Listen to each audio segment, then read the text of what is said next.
Agora é o seguinte, galera, eu separei aqui alguns casos que costumam aparecer na prova e que as pessoas geralmente têm uma certa dificuldade. Você não vai achar esse tema separado assim em nenhum livro.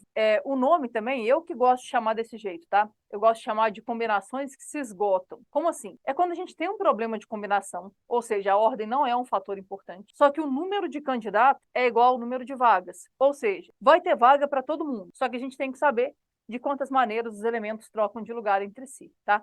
Então, como eu disse, eu gosto de chamar de combinações que se esgotam, mas eu gosto desse nome só para eu ter uma noção do que está acontecendo e saber basicamente como é que funciona. Eu vou passar um exemplo no quadro e a gente vai pensar numa estratégia de resolução, tá? Não é uma coisa muito complicada, mas se você nunca tiver visto, você pode correr o risco de cair em alguma pegadinha, tá?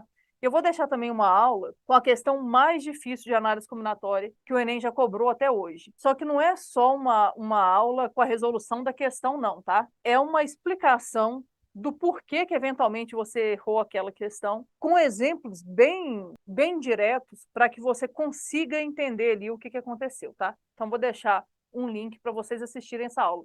Vocês não podem deixar de assistir essa aula, porque senão eu gastaria aqui mais de meia hora falando sobre isso, e como já tem a aula gravada, eu quero que vocês deem uma olhada nessa aula, porque isso pode mudar a situação e pode fazer com que você não erre uma questão dessa futuramente na prova, tá? Mas vamos lá, vamos ver como é que funciona.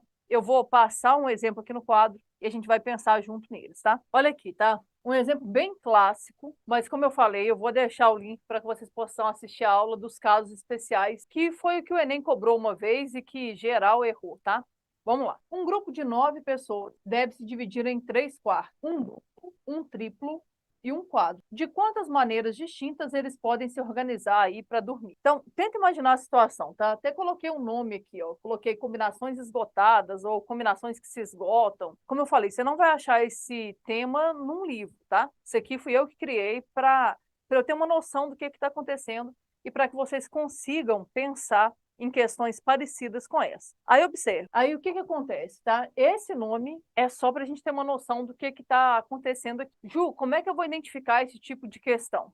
Então, vai ser sempre uma situação em que o número de vagas é igual ao número de candidatos. Geralmente, em análise combinatória, quando a gente está falando de combinação, geralmente não é assim. Geralmente é assim, eu tenho 8 candidatos para 5 vagas, 10 candidatos para 3 vagas. Aqui não. Tenta entender. Tem 9 pessoas. Elas precisam de um quarto para dormir. O hotel tem 3 quartos liberados. Um duplo, ou seja, um com capacidade para 2 pessoas. Tem um triplo, ou seja, capacidade para 3 pessoas. E tem um quarto quádruplo, capacidade para 4 pessoas. Então, tenta entender.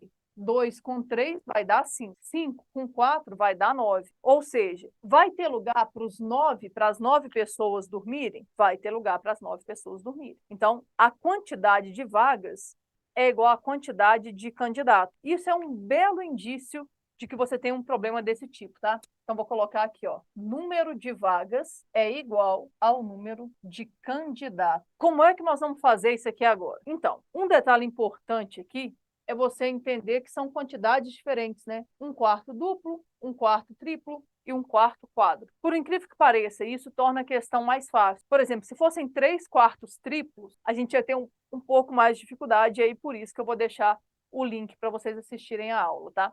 Agora que como são quantidades diferentes, a gente não vai ter dificuldade para resolver essa questão, tá? Como é que nós vamos fazer isso? Entendo. Tem 2 maneiras, tá? Tem um jeito que eu não gosto muito, mas pode ser que você goste. Tem um jeito que eu prefiro e pode ser que você não goste. Então, vai depender muito aí do que você está acostumado. Mas funciona basicamente o seguinte. Primeiro, não importa qual quarto que você vai preencher primeiro. Isso não vai ser um problema para a gente, tá? E tenta entender.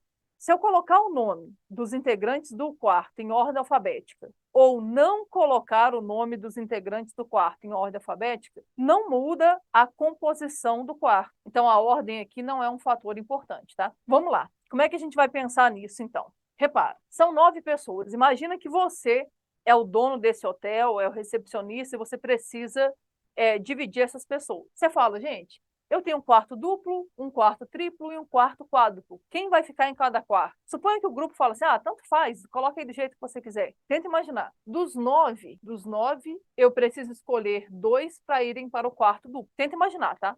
Tem 9 pessoas na recepção. Eu viro e falo assim, André e Bruna, vocês vão para o quarto duplo. Um exemplo. Nesse momento, 7 pessoas estarão ainda sem saber onde vão dormir.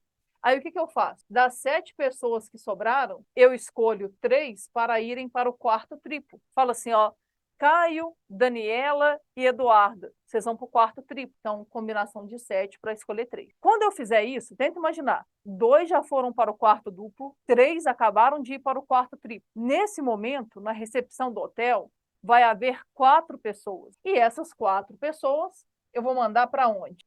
Para o quarto quadro. Aí observe, eu tenho que preencher o quarto duplo, o triplo e o quadro. Então, o que eu faço com os resultados? Eu multiplico. Então, eu vou ter que multiplicar aquilo ali. Como é que funciona isso, hein? Você pode deixar a resposta indicada assim? Pode ser que o autor da questão queira fazer isso? Pode. Mas ele pode te pedir para fazer a conta. Pode até ser que a conta fique indicada, mas ele pode pedir para fazer a conta. Por exemplo, o que é a combinação de 9 para escolher 2? Vai ser 9 vezes 8 dividido por 2 fatorial. Se ele quiser realmente chegar no resultado, você faz a conta, tá? Mas eu estou pensando numa possibilidade de deixar indicado. Depois, combinação de 7 para escolher 3. O primeiro 7, o segundo 6, o terceiro 5. Como a ordem não importa, você vem aqui e divide por 3 fatorial, porque eu estou agrupando de 3 em 3. Agora, combinação de 4 para escolher 4, gente, é 1. Mas eu vou escrever tudo ali para a gente poder deixar a resposta indicada. O que é 4? Escolhe 4. Para a primeira 4, depois 3,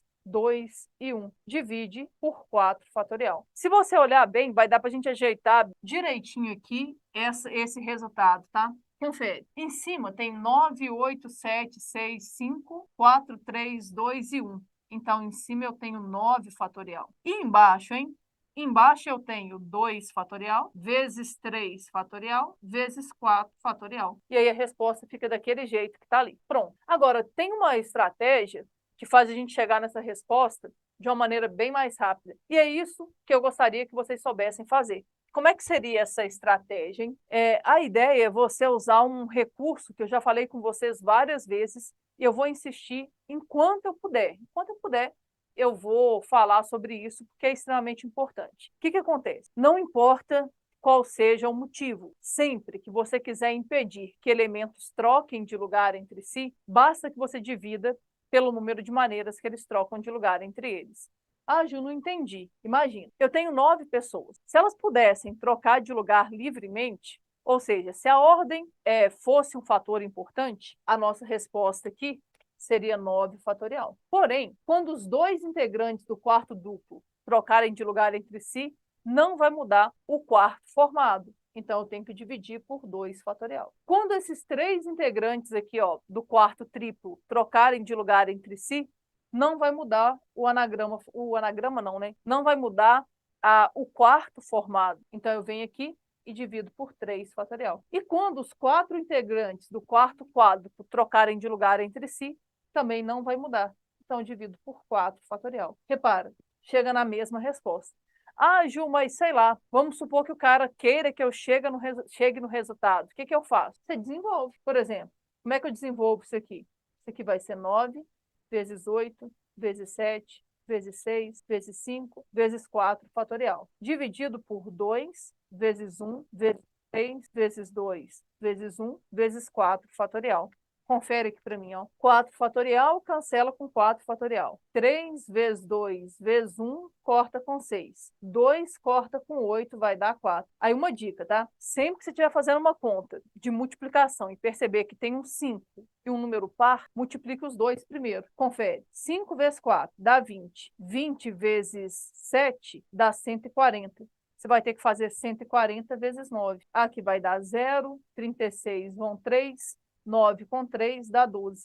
Então, o que dá esse resultado? 1.260. Então, pode parecer muito, tá? Mas é essa a resposta mesmo. Existem 1.260 maneiras distintas de acomodar esses 9 amigos, essas 9 pessoas, em 3 quartos. Um quarto duplo, um quarto triplo e um quarto quadro. Ah, Ju, e se tiver alguma restrição? Aí, se tiver alguma restrição, você vai ter que pensar, por exemplo, no meio desse grupo tem um casal de namorados que quer ficar sozinho no quarto duplo. É fácil. O que você faz? Você entenda. Em análise combinatória, sempre que você tiver que garantir que alguma coisa aconteça, você precisa forçar para que aquilo de fato aconteça. Se eu quero que o casal fique junto num quarto, nesse caso aqui no quarto duplo, eu vou forçar para que eles fiquem ali. Ou seja, eu não vou deixar de forma aleatória. Eu estou organizando, eu falo assim, ó, fulano e fulano, vocês vão ficar no quarto duplo. E aí eu sorteio só as vagas dos outros quartos. Vamos pensar nessa restrição, tá? Vou colocar aqui uma letra B. Vou colocar aqui um casal de namorado, André e Bruna, tem que ficar juntos ali no quarto duplo. Vamos ver. Mas antes, aproveita aí para você tirar um print, porque é importante você saber resolver esse tipo de situação, tá? E não esquece, tá? Se ficar alguma dúvida, deixa aqui nos comentários, porque eu volto para te ajudar. Vamos ver essa letra B que eu vou improvisar aqui. Aqui eu improvisei, tá? Eu quero saber de quantas maneiras distintas eles podem se organizar para dormir, considerando que André e Bruna fiquem juntos no quarto duplo. Ah, Ju, e se eu quisesse simplesmente que eles ficassem juntos? Aí você ia ter mais trabalho, você tem que pensar. Você tem que colocar os dois juntos no quarto duplo, depois os dois juntos no quarto triplo, depois os dois juntos no quarto quádruplo. Mas isso não é um problema, tá? A gente consegue fazer, eu vou te mostrar aqui como é que faz para um, você consegue descobrir para os outros, eu vou deixar de para casa aí para você tentar resolver. Mas vamos lá. Imagina que eu quero os dois juntos no quarto duplo. O que eu faço? Eu tenho o primeiro quarto tem 2 vagas, o segundo quarto tem 3 vagas e o terceiro quarto tem 4 vagas. A partir do momento que me deram uma informação assim, ó, distribui aí do jeito que você quiser, mas o André e a Bruna têm que ficar juntos no quarto duplo. O que você faz? Você vem aqui e fala assim, ó, André e Bruno podem ir para o quarto 1, que é o quarto duplo. Está resolvido o seu problema. Ah, Ju, mas eu não vou ter que levá-los em consideração? Não, porque eles não entraram na distribuição aleatória. Se eles não entraram na distribuição aleatória, eu não vou precisar pensar nisso, tá? Então, agora o que a gente faz? Você vem aqui e pensa, ó, nesse momento, lembra, eram 9 pessoas. Nesse momento, 2 pessoas já estão colocadas no quarto que elas vão dormir. Nesse momento, quer dizer que falta acomodar 7 pessoas. Aí observe, das 7 pessoas que faltam, eu escolho 3 para irem para o quarto 2. Fiz isso, vão sobrar 4 pessoas. Das 4 pessoas que sobraram, eu escolho 4 para irem para o quarto 3. E está resolvido. Pode deixar a resposta assim se você quiser, você pode fazer a conta. Vamos fazer a conta para ver. Isso aqui, ó, combinação de 7 escolhe 3. É 7 vezes 6 vezes 5, dividido por 3 fatorial. Combinação de 4 para escolher 4, gente, vou fazer direto. Eu tenho 4 pessoas e eu tenho um quarto com 4 lugares. De quantas maneiras que eu acomodo essas pessoas? Um só. 3 vezes 2 vezes 1 corta com 6. 7 vezes 5 dá 35. Então, existem 35 maneiras de acomodar esses 9 amigos aí nesse hotel, de modo que o André e a Bruna fiquem juntos no quarto duplo. Ah, Ju, eu quero eles juntos em qualquer um. Aí você vai ter que fazer a conta. Vai ter que considerar os 2 juntos no quarto 1, depois os 2 juntos no quarto 2 e, por último, os 2 juntos no quarto 3. Mas aí eu vou deixar de para casa para que vocês possam fazer, tá? Agora, tinha uma outra forma de resolver, né? Que é o jeito que eu prefiro. Eu penso, eu tenho que distribuir 7 pessoas. Se a ordem fosse um fator importante, seria 7 fatorial. O que acontece é, quando os 3 integrantes desse quarto trocarem de lugar entre si, não vai mudar o agrupamento formado. Então, eu divido por 3 fatorial. E quando os 4 indivíduos desse quarto trocarem de lugar entre si, não vai mudar o agrupamento. Então, divido por 4 fatorial. Ah, Ju, mas eu dividi por 2 fatorial também por causa do André e da Bruna. Gente, eles não entraram nessa divisão aleatória, você não pode considerá-lo. Se você fizer essa conta, você vai chegar no 35.